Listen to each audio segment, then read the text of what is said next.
પ્રિય મિત્રો, સંત પાઉલ આપણને પવિત્ર અને હેતુપૂર્ણ જીવન જીવવા માટે વ્યવહારિક માર્ગદર્શન આપે છે. તે વિશ્વાસીઓને રોજિંદા જીવનમાં ઈશ્વરનો મહિમા કરવા, અશુદ્ધતાથી દૂર રહેવા અને ભાઈચારાના પ્રેમમાં આગળ વધવા માટે પ્રોત્સાહન આપે છે. શું આપણે સંત પાઉલે આપેલી આજ્ઞાઓ પ્રમાણે જીવન જીવવા માટે એક નમ્ર પ્રયાસ કરીએ છીએ?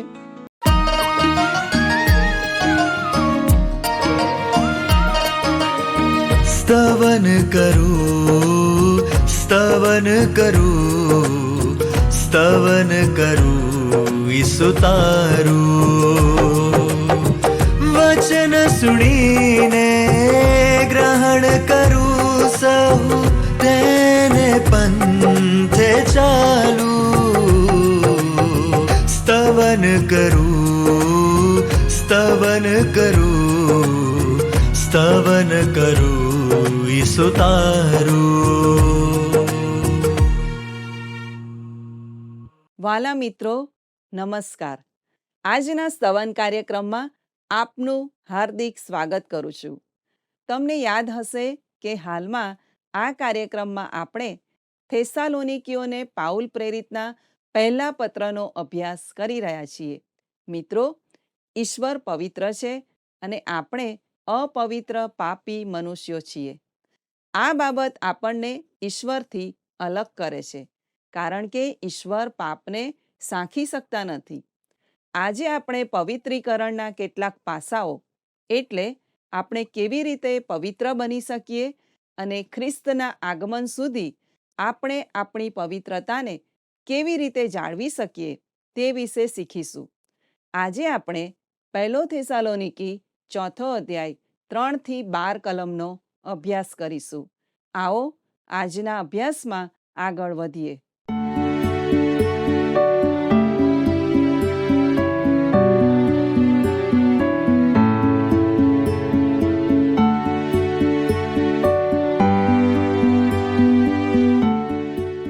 વહાલા દર્શક મિત્રો, આજના અભ્યાસમાં આપને મળતા મને ખૂબ આનંદ થાય છે. હું માનું છું આપ સર્વ ખુશ અને મજામાં હશો. આજના અભ્યાસની શરૂઆત કરતા આપણે પહેલા થેસલોનિકી 4 અધ્યાય તેની 3 કલમ વાંચીએ. ત્યાં આ પ્રમાણે લખ્યું છે, કારણ કે દેવની ઈચ્છા એવી છે કે તમારું પવિત્રીકરણ થાય, એટલે કે તમે વ્યભિચારથી દૂર રહો. મિત્રો, પવિત્રીકરણ અજાયબ શબ્દ છે, પણ આ શબ્દ વિશે ભારે ગેરસમજ પણ થતી હોય છે. જો તમે શાસ્ત્રમાં તપાસો તો તમને જણાશે કે પવિત્રીકરણના વિવિધ અર્થ થાય છે. જ્યારે તે ખ્રિસ્તના સંદર્ભમાં વપરાય છે ત્યારે તેનો અર્થ છે કે ઈસુ પવિત્ર છે અને તે આપણને પવિત્ર કરવા માંગે છે. તેથી તે ફક્ત પાપ વિનાની સ્થિતિ સૂચવતો નથી, પણ તે દર્શાવે છે કે આપણે ઈશ્વર માટે અલગ કરાયેલા છીએ. દાખલા તરીકે સંત પિતર એક હકીકત જણાવે છે, બીજો પિતર 1:21, પણ પવિત્ર આત્માની પ્રેરણાથી માણસો દેવના વચન બોલ્યા. હવે તેમાંના કેટલાક પવિત્ર માણસોના જીવનની વાતો એવી છે કે તે આપણને બહુ પવિત્ર ન લાગે. ઉદાહરણ તરીકે મૂસા એક ખૂની હતો. દાઉદ, જેણે અજાયબ ગીતો લખ્યા છે, તે પણ ખૂની હતો, પણ તેઓને પવિત્ર કરવામાં આવ્યા હતા, કેમ કે ઈશ્વરને માટે તેઓ અલગ કરાયા હતા. મિત્રો, વિશ્વાસીનું પવિત્રીકરણ ઈશ્વરના આત્માનું કાર્ય છે. આપણે તેના 3 પાસાઓનો અભ્યાસ કરવો જોઈએ, કેમ કે તે ખૂબ જ અગત્યના છે. પહેલું, સ્થિતિ વિષયક પવિત્રીકરણ, એટલે કે ખ્રિસ્તમાં આપણને પવિત્ર કરવામાં આવ્યા છે. આપણે પ્રિયજન તરીકે સ્વીકારાયા છીએ. આપણો વિશ્વાસ આપણે ખ્રિસ્તમાં મૂકીએ તે ઘડીથી આપણે ઉદ્ધાર પામેલા છીએ.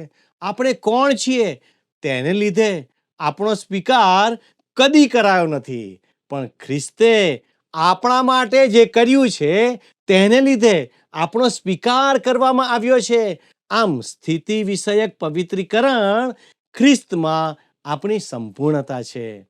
બીજું, વ્યવહારિક પવિત્રીકરણ. આપણા જીવનોમાં અને આપણા વર્તન વ્યવહારમાં પવિત્રતા ઉપજાવવાનું કાર્ય પવિત્ર આત્માનું છે.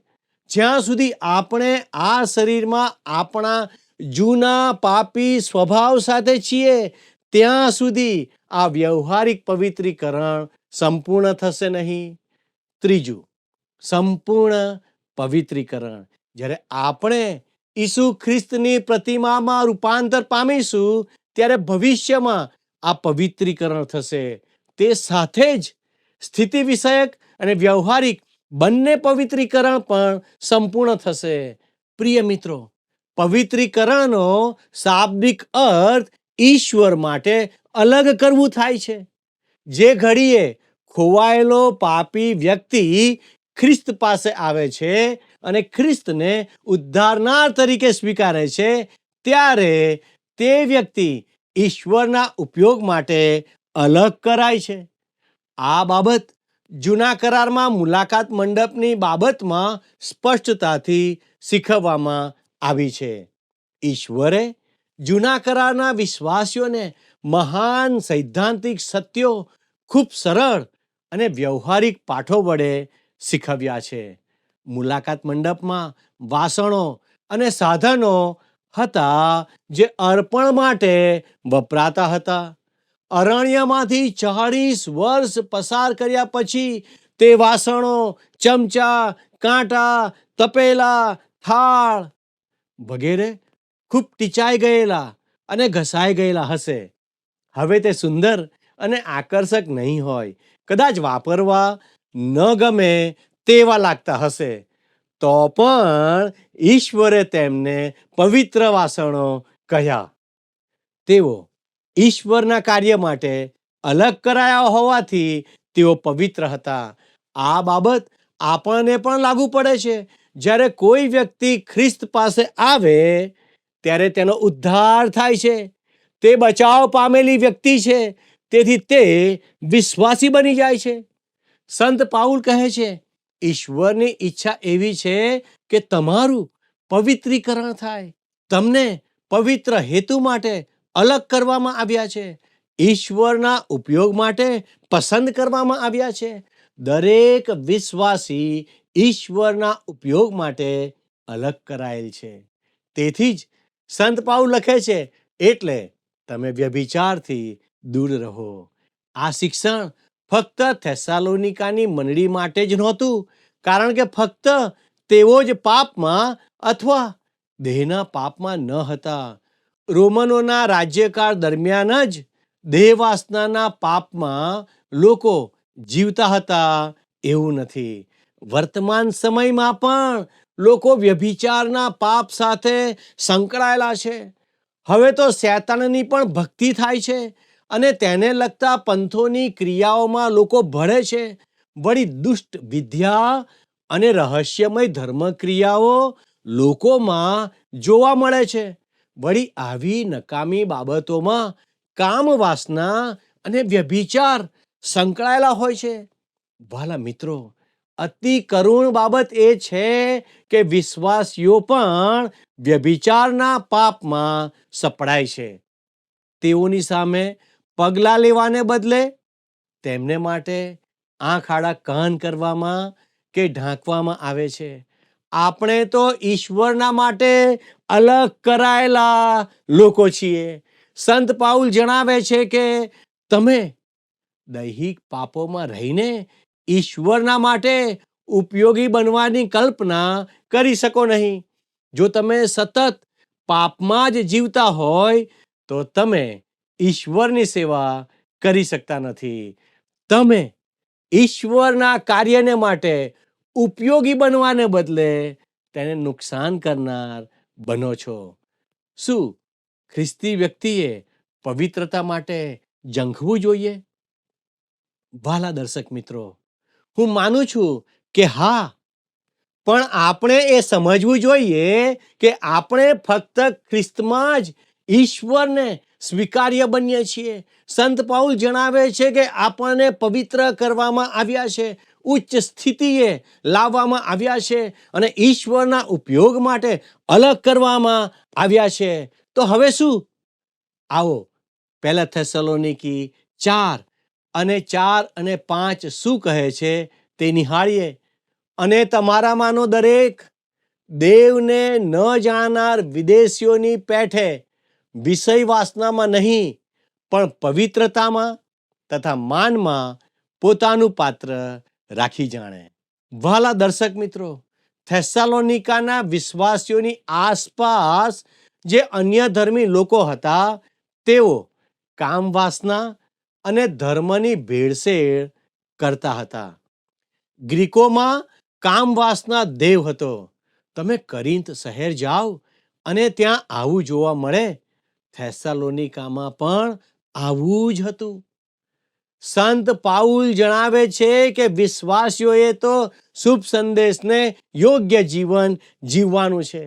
આજે કેટલાક વિશ્વાસીઓ પણ એવા છે કે જેઓનું જીવન યોગ્ય નથી. તે તો શુભ સંદેશના અપમાન સમાન છે. આવા લોકો ઈશ્વરને માટે જીવતા નથી કે ઈશ્વરની સેવા કરતા નથી. જો તમે ઈશ્વરની સેવા કરો છો તો પછી પાપનું જીવન જીવી શકતા નથી. ઈશ્વર આવું જીવન સ્વીકારતા નથી. તેથી જ સંત પાઉલ શીખવે છે કે પણ પવિત્રતામાં તથા માનમાં પોતાનું પાત્ર રાખી જાણો. આ દિવસોમાં જે અનૈતિકતા હયાતી ધરાવે છે તે હદ બહાર જતી જણાય છે. આજના સંતાનોને કામ વાસના વિશે બધું જ જ્ઞાન હોય છે, પણ ખરા પ્રેમની તેમને ખબર જ નથી. ઈશ્વરે આપણને આ શરીર આપ્યું છે તે દૈહિક આનંદ માટે નથી આપ્યું. આપણે આપણા કુટુંબ જીવનને પણ બાંધવાનું છે. કુટુંબ જીવન માટે ઈશ્વરે આપેલી દેહની શક્તિઓને સાચવવાની છે, તેનો બગાડ કરવાનો નથી. આજે ઘણા દાંપત્ય સંબંધોમાં સુખ સંતોષ નથી. જ્યારે વ્યક્તિ પોતાના શરીરને પોતાના લગ્ન માટે સાચવે છે, ત્યારે તે પોતાના જીવનસાથીને વિશ્વાસુ રહે છે. તે પોતાના પાત્રને પવિત્રતામાં અને માનમાં રાખી જાણે છે. આવું ઈશ્વરના દરેક બાળકે કરવાનું છે. વાલા મિત્રો, લગ્ન કરનાર પાત્રોએ પોતાને ઈશ્વરના ઉપયોગ માટે અલગ રાખવાના છે અને પ્રેમ સંબંધમાં એકબીજાને વફાદાર રહેવાનું છે. પહેલા થેસલોનિકી 4 અને 6 બાઇબલ જણાવે છે, અને તે બાબતમાં કોઈ અપરાધ કરીને પોતાના ભાઈનો અન્યાય કરે નહીં, કારણ કે પ્રભુ એવા સઘળા કામોનો બદલો લેનાર છે. તે બાબત અમે અગાઉ પણ તમને કહ્યું હતું ને પ્રમાણ આપ્યું હતું. વાલા દર્શક મિત્રો, અહીં સંત પાઉલ કહેવા માંગે છે કે જો તમારે ઈશ્વરના બાળક બની રહેવું છે તો તમારે પ્રામાણિક બનવું પડશે, કારણ કે પ્રભુ એવા બધા કામોનો બદલો લેનાર છે. આ વચન આપણને ચેતવે છે. ઈશ્વર આપણા જીવનને જાણે છે. કેટલાક વિશ્વાસીઓને આપણે ઈશ્વરનો ડર રાખીને પ્રામાણિક જીવન જીવતા નિહાળીએ છીએ, ખરું ને? જ્યારે ઘણા વિશ્વાસીઓ પવિત્ર જીવન અને નૈતિકતા વિશે બેદરકાર રહે છે. પણ યાદ રાખો દર્શક મિત્રો, ઈશ્વર બદલો લેનાર છે. તે ન્યાય કરે છે. પહેલા થેસલોનિકી 4 અને 7 લખ્યું છે, કેમ કે દેવે આપણને અશુદ્ધતાને સારું નહીં પણ પવિત્રતામાં તેડ્યા છે. મિત્રો, ઈશ્વરનું બાળક સતત પાપમાં જીવી શકે જ નહીં. ઉડાવ પુત્ર થોડો સમય ભૂંડોના ટોળા મધ્ય રહ્યો, પણ તે તેમાં હંમેશા જીવ્યો નહીં. તે પસ્તાવો કરીને પોતાના બાપની પાસે પાછો આવ્યો. પહેલા થેસલોનિકી 4 અને 8 જણાવે છે, એ માટે જે અનાદર કરે છે તે તો માણસનો નહીં, પણ તમને પોતાનો પવિત્ર આત્મા આપનાર દેવનો અનાદર કરે છે. ઈશ્વરના બાળકમાં પવિત્ર આત્માનો વાસો છે. તે સતત પાપમાં રહી શકતો નથી, કેમ કે પવિત્ર આત્મા પવિત્રતાનો આત્મા છે. એવો સમય આવશે કે જ્યારે ઈશ્વરનું બાળક તેના પોતાના જીવન માટે પવિત્રતાની ઝંખના રાખશે.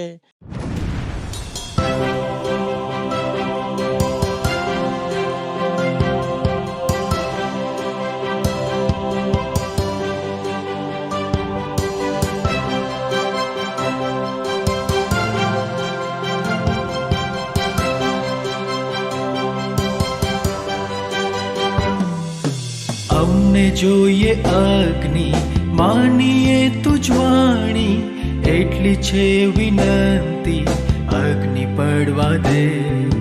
માંગી નવી શક્તિ તુજ પર વિશ્વાસ રાખી, નાઠા શકને ભીતિ અગ્નિ પડવા દે. અગ્નિ પડવા દે, અગ્નિ પડવા દે, આવ પવિત્ર આત્માને બાપ્તિસ્મા દે.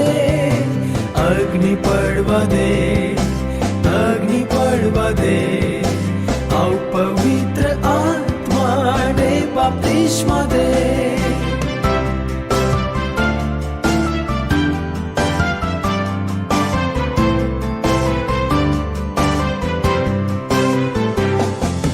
તારા પર ટેકું છું, પ્રાર્થના કરી જાથું, સૌમાં માની તારું અગ્નિ પડવા દે.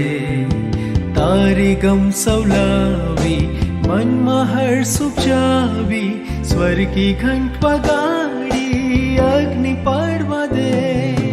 અગ્નિ પડવા દે, અગ્નિ પડવા દે, આવ પવિત્ર આત્માને બાપ્તિસ્મા દે. અગ્નિ પડવા દે, અગ્નિ પડવા દે, આવ પવિત્ર આત્માને બાપ્તિસ્મા દે.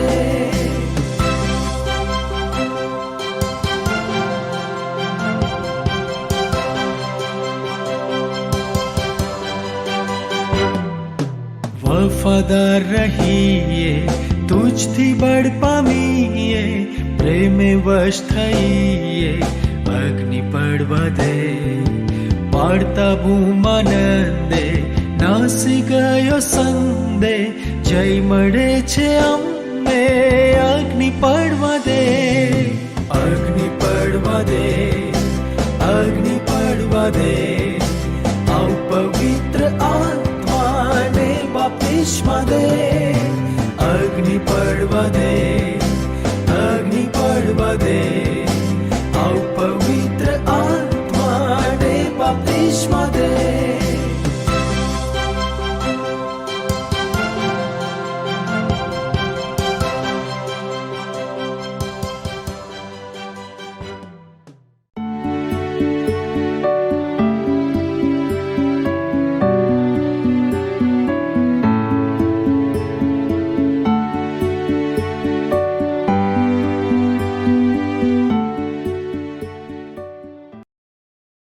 મિત્રો, પવિત્ર આત્મા એક જ માધ્યમ છે કે જે વડે આપણે ઈશ્વરને માટે જીવી શકીએ છીએ.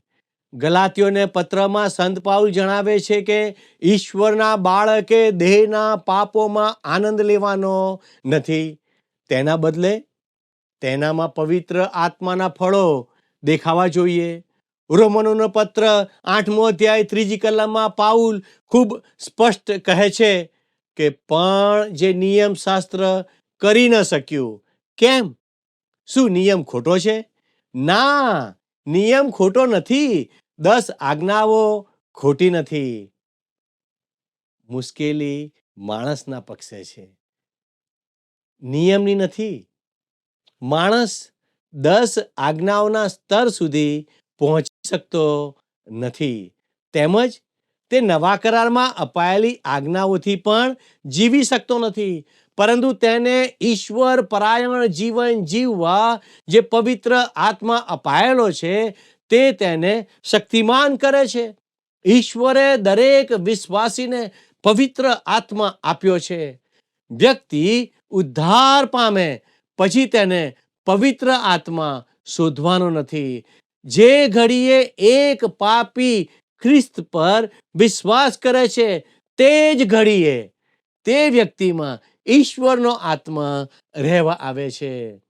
પ્રેરિતોના કૃત્યો તેના 19મા અધ્યાયમાં જાણવા મળે છે કે પાઉલ જ્યારે એફેસસમાં આવે છે ત્યારે તેને પોતાને ખ્રિસ્તી કહેનારા લોકો મળી આવે છે, પણ તેણે જાણ્યું કે તેઓમાં પવિત્ર આત્મા વસતો ન હતો.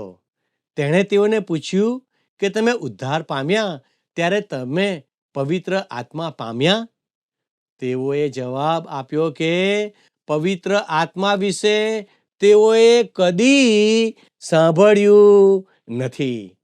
તેઓને ફક્ત યોહાનના બાપ્તિસ્માનો અનુભવ હતો. તેથી પાઉલે તેઓને ખ્રિસ્તનો શુભ સંદેશ સંભળાવ્યો.